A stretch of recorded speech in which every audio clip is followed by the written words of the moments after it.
દરેકને કર્મનું ફળ મળે છે। જય શ્રી કૃષ્ણ મિત્રો, સ્વાગત છે તમારું એક નવા જ વિડીયોમાં। તો આવી ગયા સવી તમારા માટે એક નવો જ વિડીયો લઈને। વિડીયો ગમે તો લાઈક કરજો, શેર કરજો અને નવા હોવ તો મારી ચેનલ શ્રેષ્ઠ વાતોને સબસ્ક્રાઇબ કરજો। અને હવે વિડીયોની શરૂઆત કરીએ। જરા પણ મોડું કર્યા વિના દરેકને કર્મનું ફળ મળે છે। પુત્ર તરીકે કોણ આવે છે? પુત્ર તરીકે આવે છે કે પુત્રવધુ તરીકે, જે તમારા કર્મ સાથે સંબંધ ધરાવે છે। જો તેની પાસે કરવાનું કંઈ નથી તો તે આવશે નહીં। એક સૈનિક હતો, તેની કોઈ માતા નથી, પિતા નથી, લગ્ન નથી, બાળકો નથી, ભાઈ નથી, બહેન નથી।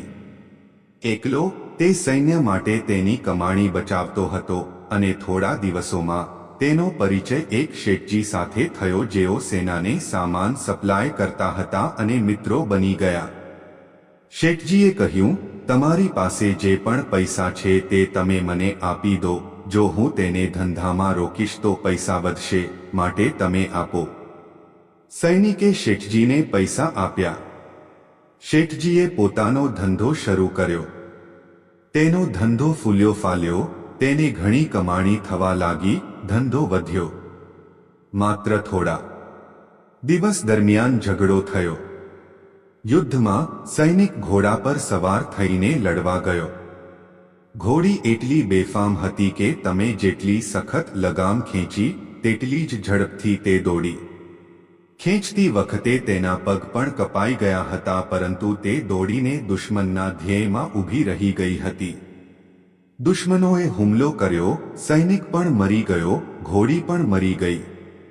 હવે શેઠજીને ખબર પડી કે સૈનિક મરી ગયો છે, તો શેઠજી ખૂબ ખુશ થયા કે તેમનો કોઈ વારસદાર નથી। હવે આ પૈસા કોને આપવા જોઈએ? હવે મારા પૈસા પાસ થયા, ધંધો પણ ફૂલ્યો, લેનાર પણ જો તે ત્યાં ન હતો તો શેઠજી ખૂબ ખુશ થઈ ગયા। ત્યાં સુધીમાં થોડા દિવસો પછી શેઠજીના ઘરે એક છોકરાનો જન્મ થયો। હવે શેઠજી વધુ ખુશ છે, કારણ કે ભગવાનની અપાર દયા છે। બહુ પૈસા કમાયા, ધંધો પણ થયો, છોકરો પણ થયો, જેણે લીધો એ પણ બહુ ખુશ। એ છોકરો ભણવામાં હોશિયાર હતો, બુદ્ધિશાળી હતો। શેઠજીએ તેને વાંચતા લખતા શીખવ્યું। જ્યારે તે શિક્ષણ મેળવીને મોટો થયો ત્યારે તેણે વિચાર્યું કે હવે તે ધંધો સંભાળશે, ચાલો હવે તેના લગ્ન કરી લઈએ। લગ્ન થતાં જ ભાભી ઘરમાં આવી, વહુ આવી। તેણે વિચાર્યું, ઠીક છે, બાળકના લગ્ન થઈ ગયા છે, હવે તે ધંધો સંભાળશે।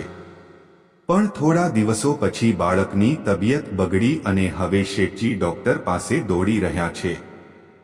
વૈદ્યજી જે કંઈ આપી રહ્યા છે તે દવા આપી રહ્યા છે અને દવા કામ નથી કરતી, રોગ વધી રહ્યો છે, પૈસાનો બગાડ થઈ રહ્યો છે અને બીમારીઓ વધી રહી છે।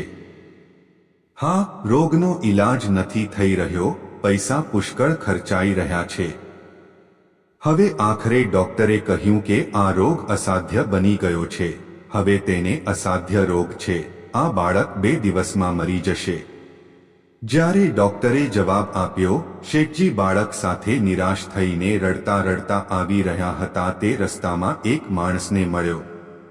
અરે શેઠજી, શું થયું? તમે બહુ ઉદાસ દેખાશો। હા, શેઠજીએ કહ્યું, આ બાળક નાનો હતો, અમને લાગ્યું કે તે વૃદ્ધ છે, મદદ કરશે। હવે લગ્ન થતાની સાથે જ તે બીમાર થઈ ગયો। અમે આ માટે ઘણા પૈસા રોક્યા, અમે માંગ્યા તેટલા આપ્યા, પરંતુ આજે ડોક્ટરોએ જવાબ આપ્યો કે હવે તે બચશે નહીં। અસાધ્ય શેઠજી, તમે તમારું હૃદય કેમ છોડી રહ્યા છો? વૈદ્યજી મારા પાડોશમાં દવા આપે છે। મૃત વ્યક્તિ પણ 2 આના પૂડિયા ખાધા પછી ઊભો થઈ જાય છે। જલ્દી ડોક્ટરની દવા લઈ આવો। શેઠજી દોડીને 2 આણાના પૂડિયા લાવ્યા અને પૈસા આપ્યા। ખીર લો। આવીને બાળકને ખવડાવ્યું। પૂડિયા ખાધા બાદ બાળકનું મોત થયું। બાળક મરી ગયું। હવે શેઠજી રડે છે, શેઠાણી પણ રડે છે અને પુત્રવધુ અને આખું ગામ પણ રડે છે। ગામમાં હોબાળો મચી ગયો કે યુવાનીમાં બહુરાણી શેઠની કમર તૂટી ગઈ, ત્યારે બધા રડતા હતા. ત્યાં સુધી કે એક મહાત્માજી આવ્યા અને કહ્યું, ભાઈ, શા માટે રડવું અને ધોવા? લોકોએ કહ્યું કે આ શેઠનો એક જ નાનો દીકરો હતો અને તે પણ મરી ગયો, એટલે બધા રડી રહ્યા છે.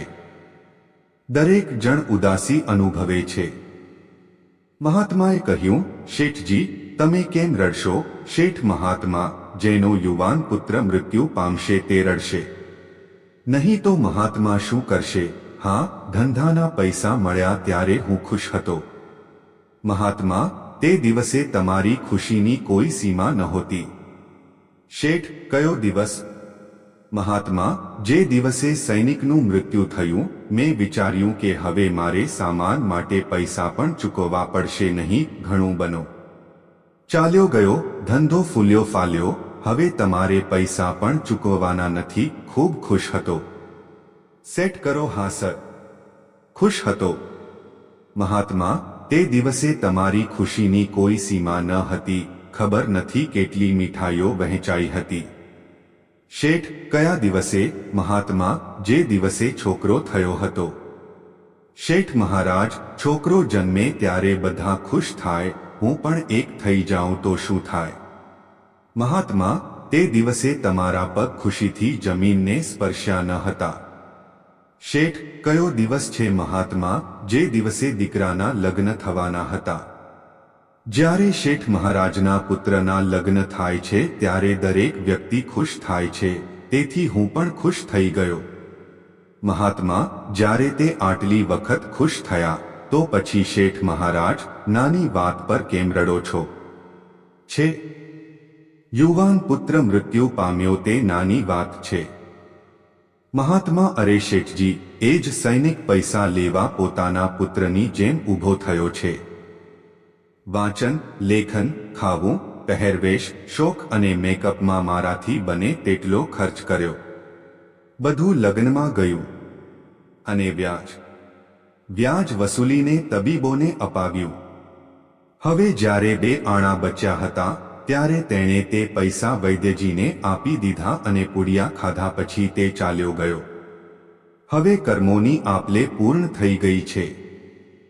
શેઠજીએ કહ્યું, અમારી સાથે વ્યવહારનો વ્યવહાર હતો. ચાલો, અમારી સાથે જે થયું તે થયું. પણ તે યુવાન કન્યા ઘરે રડે છે. તેની યુવાનીમાં તેણે છેતરપિંડી કરી અને તેને વિધવા તરીકે છોડી દીધી.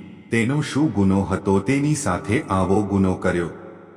મહાત્માએ કહ્યું, આ એ જ ઘોડી છે જેણે તેની યુવાનીમાં તેની સાથે દગો કર્યો હતો. આનાથી પણ તેની યુવાનીમાં દગો થયો. આપ્યો. વેદ અને પુરાણોની સાથે સાથે તમામ ઋષિમુનિઓ કહે છે કે આ જગત વ્યક્તિના કર્મોનો હિસાબ છે અને તેમાં રહેનાર વ્યક્તિ બુદ્ધિથી અસ્તિત્વના સાગરને પાર કરશે. મિત્રો, જો તમને વિડીયો પસંદ આવ્યો હોય તો લાઈક કરજો, શેર કરજો અને નવા હોય તો મારી ચેનલ શ્રેષ્ઠ વાતોને સબસ્ક્રાઇબ કરી દેજો. આભાર. જય શ્રી કૃષ્ણ.